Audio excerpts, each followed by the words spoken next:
It is Sunday, September the 8th, and my wife might be actually going into labor. I'm not sure yet.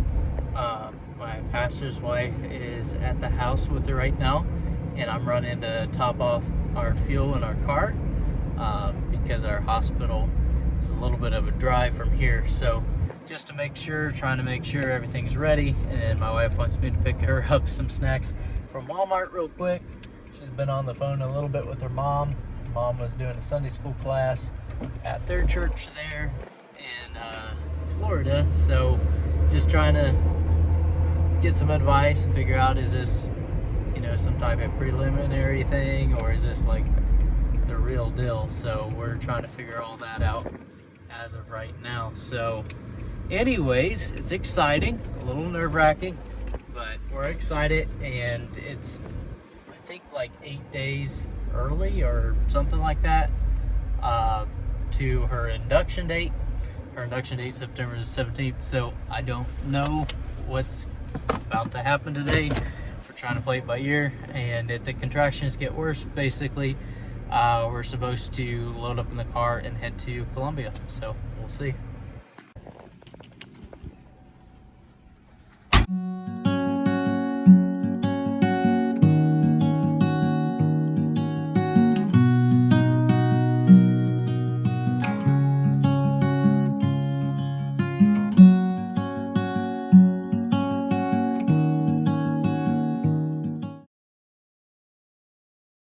You guys ready to see the baby?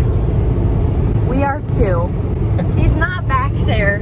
That whole contraction thing was such a week ago, disappointment. Yesterday. Yeah. So it's been 8 days since we went into the hospital, and they hooked me up to this monitor, saw contractions on the screen, and so I thought, perfect, I'm in labor. And then they said, your contractions, you're definitely having them, they're just not doing anything. They're not dilating you. So like it must just be like your body doing a trial run. So super disappointing. We didn't get home until 3 a.m. and just felt like such a waste of time and like disappointing. But the baby's got to come tomorrow because we're getting induced tomorrow. So we are on the way to the airport in Columbia to pick up my mom, and then we're gonna go for lunch and then just stay in Columbia, the night in Columbia, and then tomorrow morning at 7:30 a.m. I get induced. So I've heard anything from, it can take up to 48 hours to it can be as quick as like 8. So I don't know what to expect, but it's gonna be painful. I'm nervous. I can't have an epidural because of my platelet dysfunction. If I had it, it could paralyze me. So they're like we're not really giving you pain medication. There's one we could give you, but like it doesn't take away pain. It just like could cut the curb, but like they don't really, it sounds like, want me using it like for like during pushing or anything. So it just sounds like it'll pretty much just be straight up natural, just giving birth, unless worst case scenario I would have to have a C-section, but we're not wanting that. So I'm going to do everything in my power to bring this baby into the world myself, because they also told me they can't numb me if I have a C-section because of my platelet problem. So they have to completely knock me out, take me off to a recovery room, and then they'd wake me up a little bit later and be like, when you come, when you're to it with everything, you can see your baby. I'm like, I'd miss his first cry, like seeing him be born. Like, I just do not want that. So we've been praying. I know people have been praying with us. So we will see how the birth goes. But like, I'm so nervous, but I'm just so ready to just get the baby out. He's a chunker. They think he'll be like 7.5 pounds. So that's actually not that bad. Yeah, Josh was guessing around that. I thought he would weigh more, but at the same time now we're getting him taken at 39 weeks. So he isn't going to be like, he probably would be chunkier if we waited till he naturally came. But 7.5 pounds isn't bad. So we'll see if that was actually a true prediction. And all the ultrasound pictures I've seen, he's got chubby cheeks. So excited. So anyways, what do you got to say? You ready? Yeah. Are you nervous for labor? I just had a husband tell me last night, he was like, it's just so hard to like see your wife in pain and labor and you can't do anything and all this kind of stuff. And I'm like, so you're telling me I can milk this for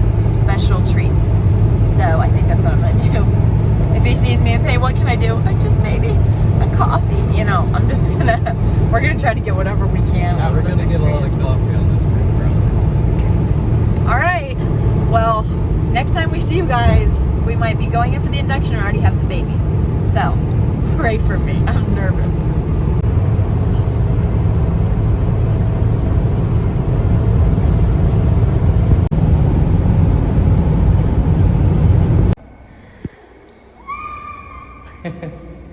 Well, it's the day before, and to help you relax.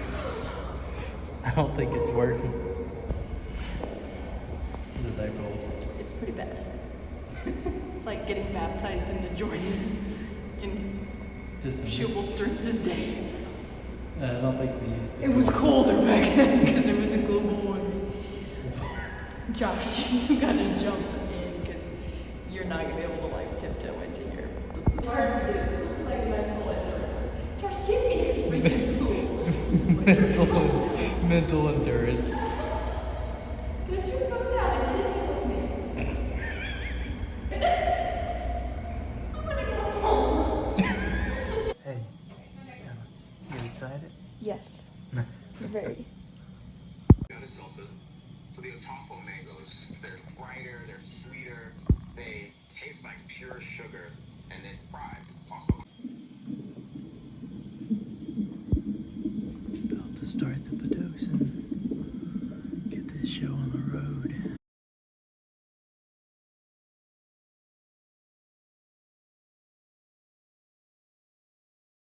Okay, Josh says I should give you guys the rundown. So we're at the park. Harrison is a week old today, and he So it worked out, if you were wondering.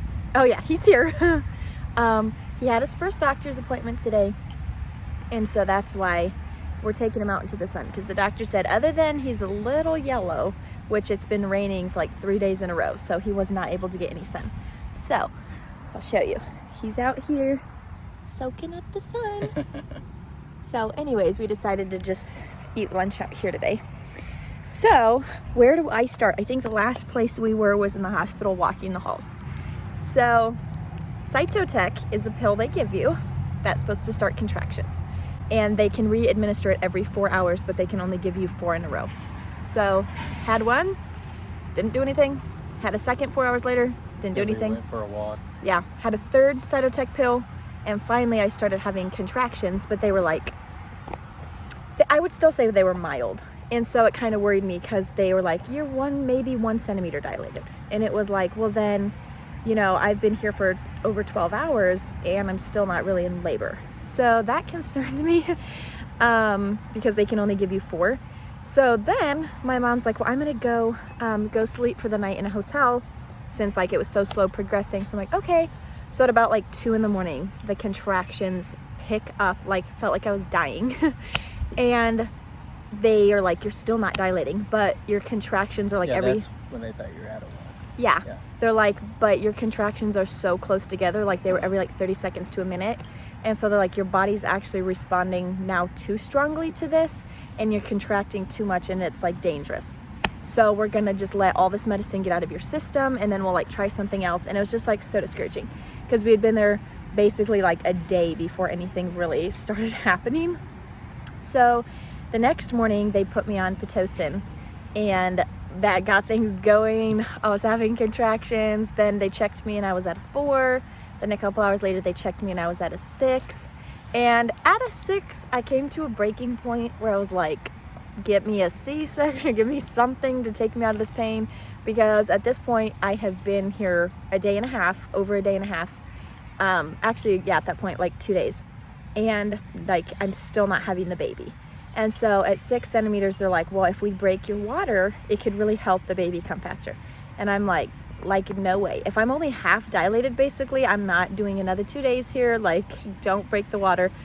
And since the baby was sunny side up, I was having all kind of back like nerve pain. I was throwing up really bad, and I'm like, I just cannot do this for much longer. And so my mom was like, I was like, I would like to have a C-section, because they kept asking like, do you just want to have a C-section? Do you just want to have a C-section? And I was like, yeah, just give me this C-section. And my mom came and whispered in my ear, and she's like, Emma, why don't you let them break your water? And I'm like, no thanks, like I don't think that's for me. And Josh was like did not want me to have a C-section, which I That's appreciate. more of an emergency situation. Yeah. And things were progressing and Yeah, and that was the thing is, I didn't want to have a C-section before I went in. It was just, I was so tired because like the 2 nights before I got induced, I didn't really sleep because I was so like nervous and everything. So I had only gotten a couple hours of sleep the past like 4 days basically.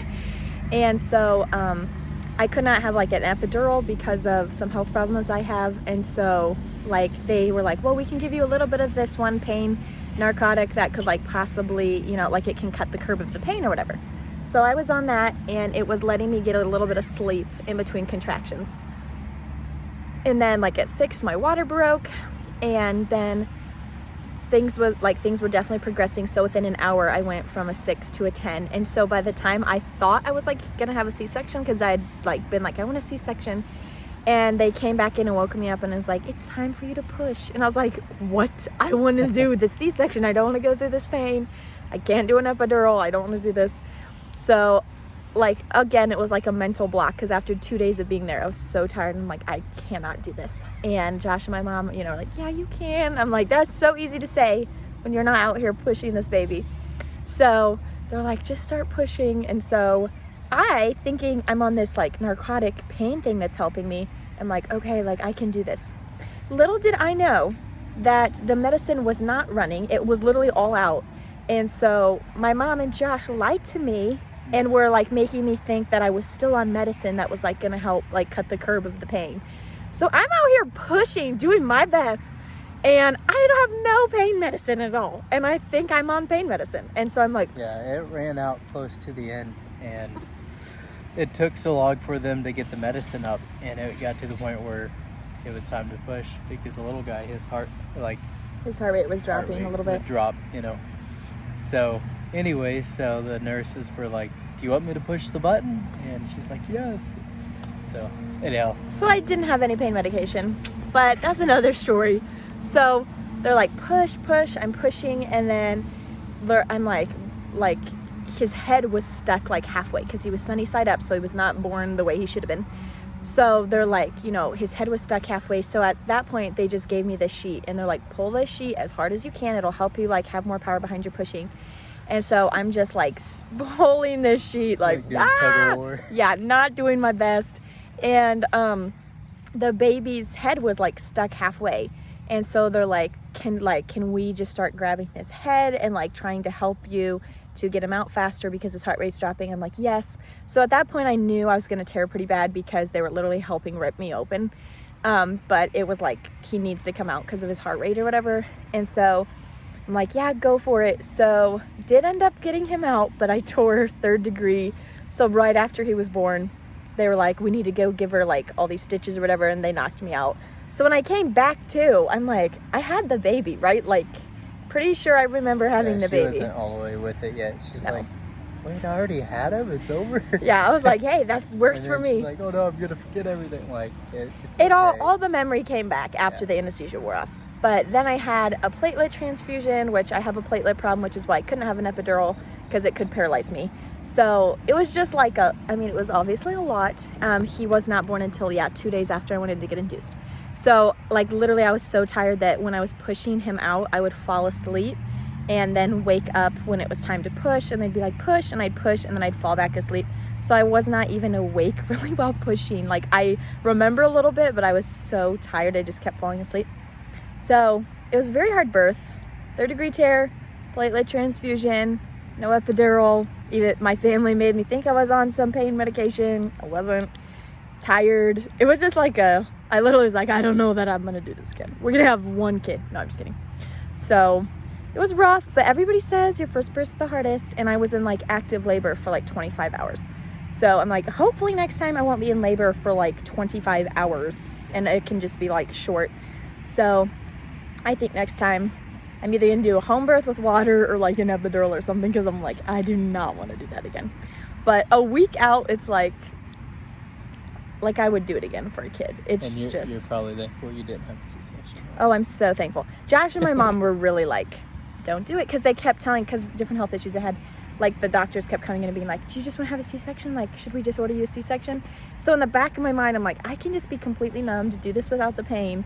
But then again, I'm not Yeah. bringing him into the world then, and the recovery is worse, and because of my bleeding problems, it could be like cause a problem to have that it. was the concern there was, Yeah, you know, with the platelet thing being an issue, is like, my blood we doesn't clot. definitely want C-section to be an emergency Yeah, choice instead of, you know, just a little option like, oh yeah, let's just Yeah. do this. and so I really didn't want it a was just- C-section. she was doing fine. It was just at the very end, she was like very tired. Understandable why, you know, that many hours. So basically just came to a point where mentally I was like, I can't do this anymore. But she did amazing, and the Lord blessed He's us here. with our little guy. There's Look his at his little piggies. piggies. So he is here. He made it. It just took forever. So at Wednesday at 5:28, he was Yeah. born. He weighed 7 7 pounds 5 ounces, which he's back up to his birth weight, which is awesome. He's been nursing a lot, and he was 19.5 inches long. And even though his heart rate was dropping and everything, once he was born, he did really well. Oh yeah. So And every doctor visit, he's always had a really strong heartbeat and everything. Yeah. So the Lord's blessed us with a wonderful little guy. yep, Little Harrison Wayne Danford. Yep. We could not be happier. yep, So- we're excited. So catch us as a family of 3.